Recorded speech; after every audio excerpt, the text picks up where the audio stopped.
warahmatullahi wabarakatuh. Waalaikumsalam warahmatullahi wabarakatuh. Pertama-tama saya ucapkan terima kasih kepada teman-teman atas kesempatan yang telah diberikan sehingga bisa datang dalam presentasi hari ini. Dan tidak lupa juga saya mengucapkan terima kasih kepada teman-teman kelompok saya yang telah menemani saya dalam sesi diskusi hari ini. Untuk mempersingkat waktu, kami dari kelompok 3 hari ini akan mempresentasikan apa yang kami akan bahas, yaitu tentang politik lokal dari halaman 266 sampai dengan 443. Kenalkan, saya Pak Nama sebagai moderator pada presentasi hari ini. Dan pemateri bersama Saya Jodohia. Saya Ibu Malambit. Saya Rafia Nusantara. Saya Niatas.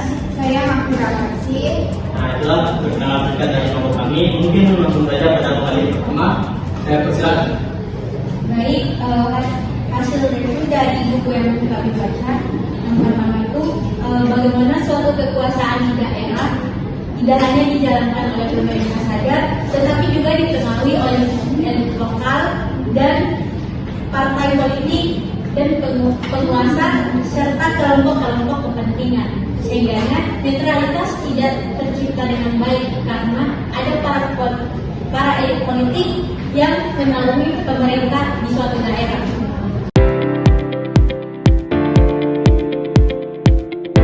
Saya akan melanjutkan dari pemateri pertama.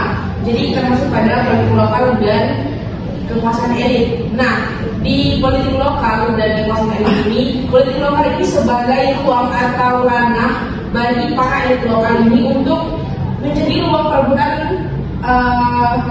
pengaruh gitu. Karena ini menjadi salah satu ruang bagi para politik lokal untuk memanfaatkan jabatan, jaringan mereka, bahkan kepentingan ekonomi mereka untuk mempertahankan posisi mereka pada posisi yang memang strategis gitu. Nah, kemudian akibatnya kebijakan daerah yang tidak netral atau tidak sepertinya berpihak kepada masyarakat dan orang-orang yang tidak memiliki posisi sebagaimana politik lokal tersebut. Nah, itu sangat berpengaruh pada kebijakan daerah pada kebijakan daerah kita. Gitu.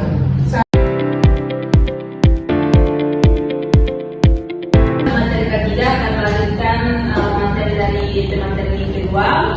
Kali ini kita akan membahas tentang pseudo state dan patronase.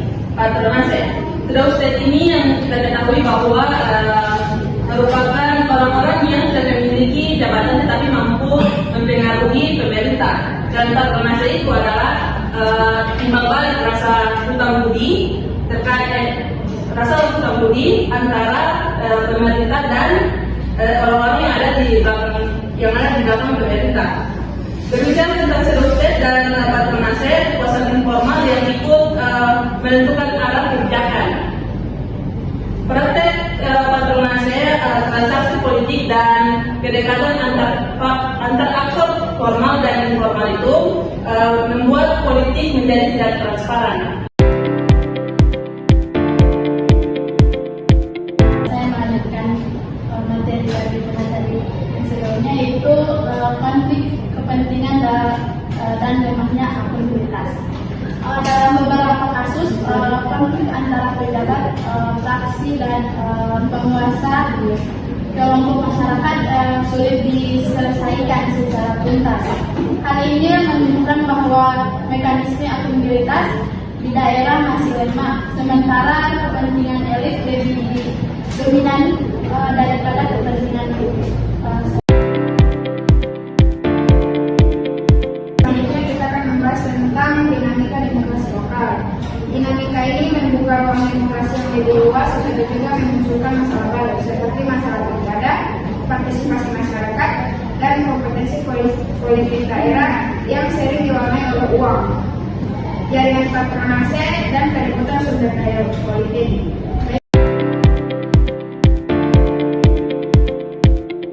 Baik, terima kasih kepada materi hari ini.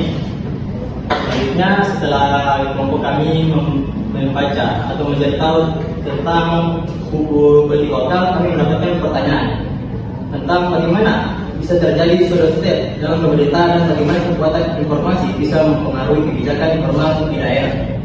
Ya mungkin langsung kesimpulan. Secara keseluruhan menegaskan bahwa politik lokal Indonesia sangat dinamis, tetapi masih dipengaruhi aliran kepentingan sempit. Demokrasi lokal sudah berkembang, namun masih perlu penguatan transportasi, akuntabilitas dan partisipasi masyarakat. Mungkin hanya itu presentasi dari kami. Akhiri, Wassalamualaikum warahmatullahi wabarakatuh. Waalaikumsalam warahmatullahi wabarakatuh.